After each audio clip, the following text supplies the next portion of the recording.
Из этой записки, которую они вложили в бутылку, очень многое можно почерпнуть. Герой-артиллерист, наш комиссар, лейтенант Умеров, погиб в бою. Институт комиссаров в октябре 42-го был отменен.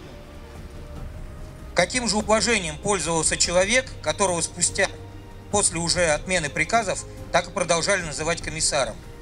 24-летний молодой парень, а его продолжали называть комиссаром.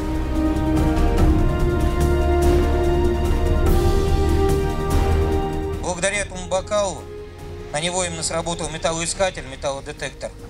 И вот именно благодаря этой вещи он и вернулся домой.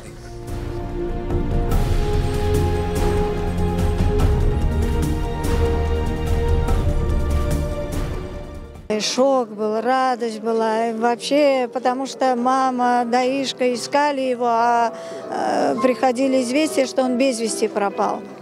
Так мы и считали, что он пропал без вести.